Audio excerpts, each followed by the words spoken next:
अस्सलाम वालेकुम dear students. आज के वीडियो लेक्चर में हम डिस्कस करेंगे ऑसिलेशंस ऑफ ए स्प्रिंग। उनका टाइम पीरियड निकालेंगे। ऑसिलेशंस ऑफ ए स्प्रिंग और हम वर्टिकल स्प्रिंग की बात करेंगे। मान लीजिए हमारे पास एक वर्टिकल स्प्रिंग है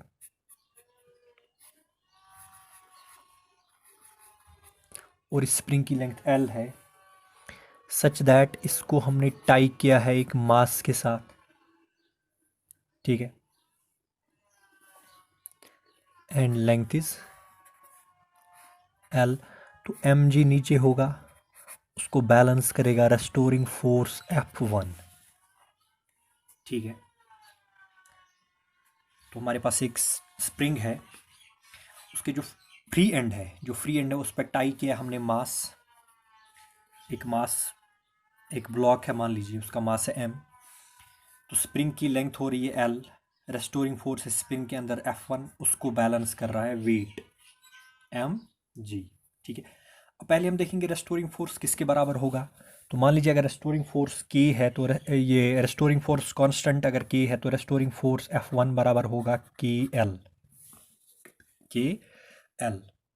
एक्चुअली यहाँ पे माइनस आएगा लेकिन हम मैग्नीट्यूड अभी लिख रहे हैं। ठीक है, तो इसको बैलेंस कौन करेगा, mg। तो F1 is equal to mg, यानी कि KL बराबर होगा KL बराबर होगा mg। तो K किसके बराबर होगा, mg अपॉन L। अभी सिंपल हार्मोनिक मोशन वाला केस नहीं है, अभी ये सिंपल हार्मोनिक मोशन नहीं कर रही है। अब हम सेकेंड इंस्टेंट में क्या कर रहे हैं,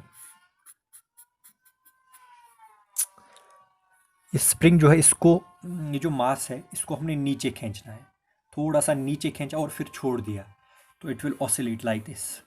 there will be vertical oscillations in the spring. ठीक है,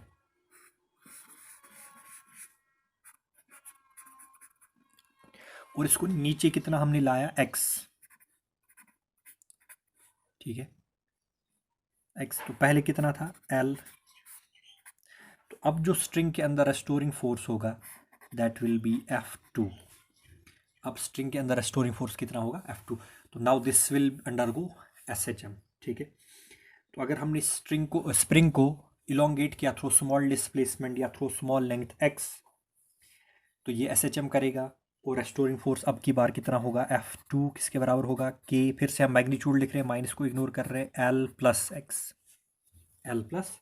एक्स। तो अगर मैं नेट रेस्टोरिंग फोर्स की बात करूं तो रेस्टोरिंग फोर्स जो नेट होगा वो होगा F2 माइनस F1। ठीक है, and that will be KL plus x minus KL। F2 का वैल्यू माइनस F1 का वैल्यू KL। तो KL कैंसिल हो जाएगा, तो F नेट रेस्टोरिंग फोर्स आएगा कितना, KX। Net restoring force will be kx, and k is how much, mg by L।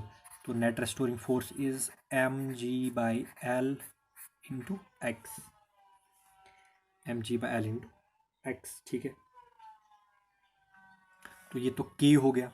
ठीक है, नाउ फ्रीक्वेंसी ऑफ ऑसिलेशन आपको पता है, न्यू किसके बराबर होता है, 1/2 पाई अंडर रूट ऑफ, अगर आपको याद होगा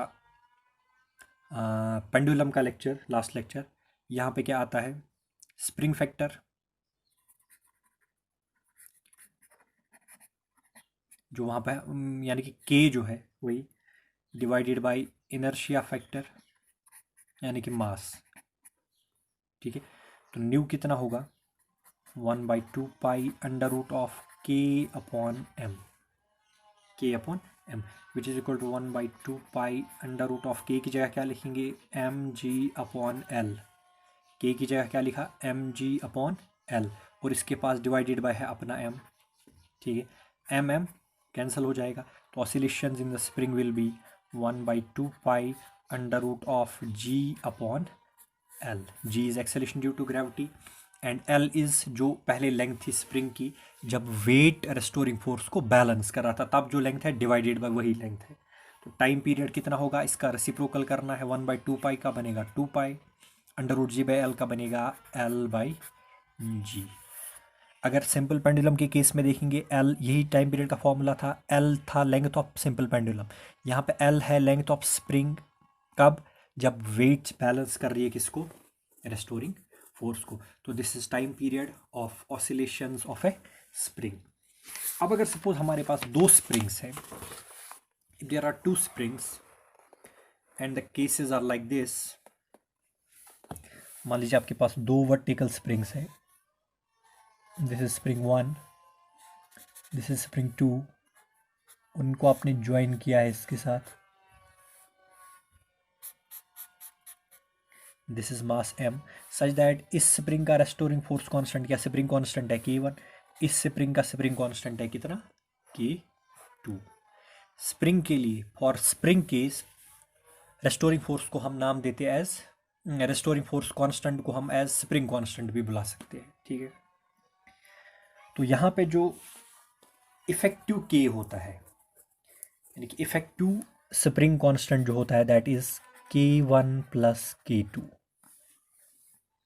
ये तब होता है जब हम स्प्रिंग्स को कनेक्ट करते हैं इन पैरेलल, और जो टाइम पीरियड होगा that will be 2π√m/K1 plus K2, ठीक है। अब अगर सीरीज कनेक्शन होगा स्प्रिंग्स का, लाइक दिस इज सपोर्ट, ये एक स्प्रिंग है, ये दूसरी स्प्रिंग है, और ये मास है नीचे m, इसका स्प्रिंग कांस्टेंट K1, इसका स्प्रिंग कांस्टेंट K2। तो जो इफेक्टिव K होता है वो होता है product divided by sum, K1 K2 divided by K1 plus K2। और जो टाइम पीरियड होगा किसके बराबर है? 2π√, ये आएगा m/K पहले आएगा, ठीक है। तो ये T आएगा 2π√m की जगह m ही है, डिवाइड बाई K की जगह क्या आएगा? Product bye sum K1 K2, और ये सम कहाँ जाएगा? ऊपर, K1 plus K2। Actually divide by होगा, फिर रेसिप्रोकल में ही ऊपर जाएगा। तो this is time period of springs in series and this is time period of springs in parallel. This is series and this combination is parallel, ठीक है। तो इस तरह से हम ऑसिलेशंस ऑफ स्प्रिंग जो है उनका टाइम पीरियड निकाल सकते हैं, फ्रीक्वेंसी निकाल सकते हैं, एंगुलर फ्रीक्वेंसी निकाल सकते हैं, ठीक है। All this parameters can be found out. Thank you.